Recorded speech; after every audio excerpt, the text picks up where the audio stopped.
Supreme Chancellor Obi-Wan Kenobi by Stone Freak. Chapter 67. Anakin and Ahsoka go to visit Master Jay. Anakin Skywalker walks through the halls of the Jedi Temple, his Padawan by his side. Where are we heading, Master? Ahsoka has regained some of the battle to her step. She looks better than she has in days, and it makes Anakin smile. He's glad to see that she's doing better, though he suspects she hasn't fully bounced back yet. I wanted to go visit Master Che, to thank her for all her help. He takes a left turn for the apartment wing Master Che lives in. He made sure to look that up on the temple map before they headed off. She saved Obi-Wan's life. That means a lot to me. Ahsoka hums slightly and nods. Yeah, I'm really grateful too. Anakin is glad that his master and his Padawan are so close. They're both so important to him, so he's glad that they're important to each other as well.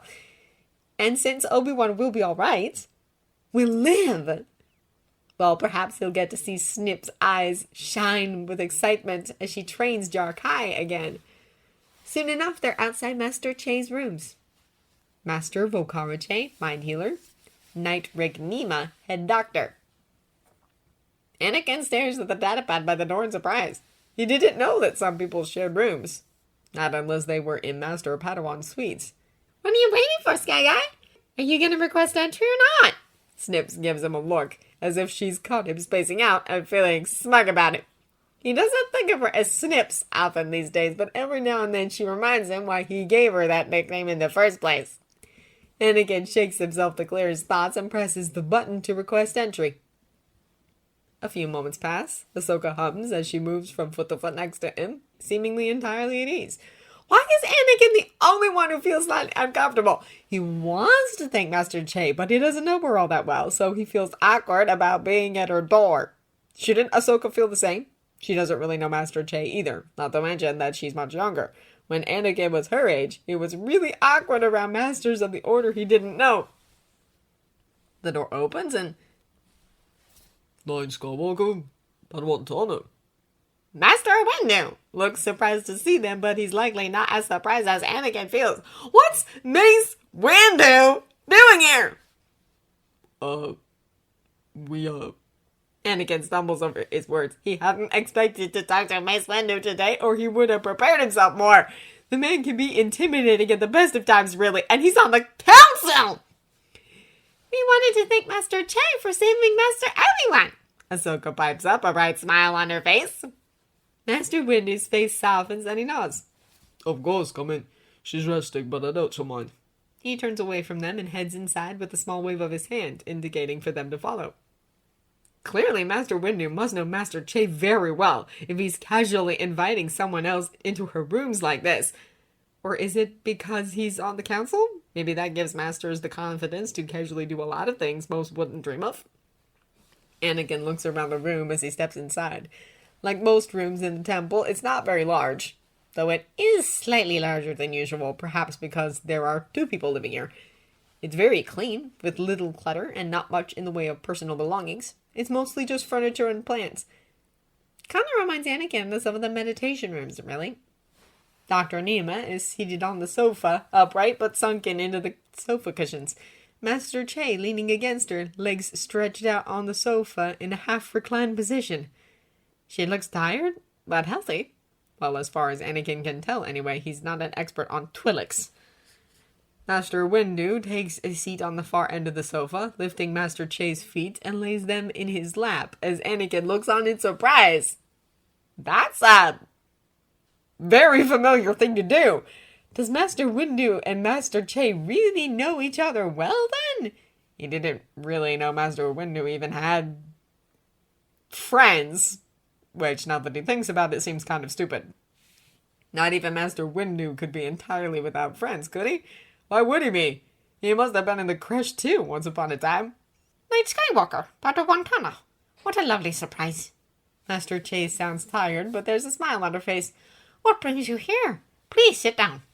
She gestures to some chairs on the opposite side of the sofa. Anakin takes his seat with a mumbled thank you, uncertain in how he should act, but wanting to be polite. I wanted to thank you for saving Obi-Wan. He scratches his cheek and finds it hard to meet her eyes.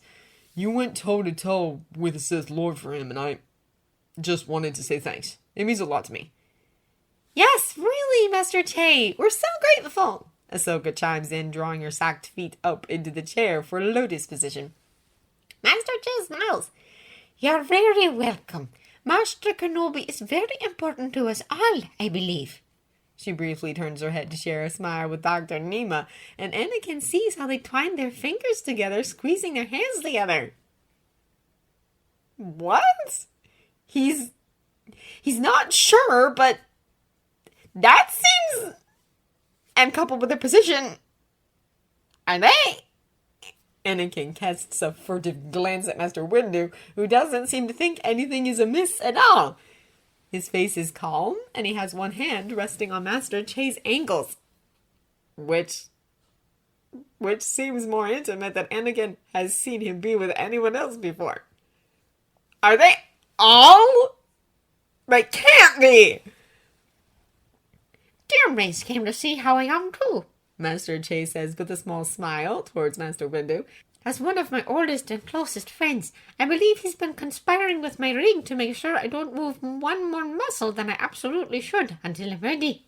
She laughs. It reminds Anakin oddly of Padme. Both Dr. Nima... Is she Rig then? That's what it said outside the door, right? Rig Nima? And Master Windu suddenly has an air of slight embarrassment. But all Anakin can sense from them in the Force is so much love and fondness. He feels slightly blindsided. What in all the core worlds? He's never seen Master Windu like this before. And Master Che is a master! Shouldn't she be more remote? Detached? Anakin finds himself reeling, struggling to keep it all pushed down and contained. He doesn't allow it to spread into the Force at all. He's gotten good at that, or at least much better, not letting anyone sense him properly. He's improving on filtering what leaks out, at least. The conversation continues for a while, and Anakin finds himself watching his elders with sharp eyes, trying to understand them. But by the time he and Ahsoka bid their goodbyes and leave, he still doesn't. They're acting so differently from what he expected. He doesn't understand them at all. He'll talk to Padme. She might know, or at least understand more than he does. She's generally better when it comes to social situations than he is. He misses her.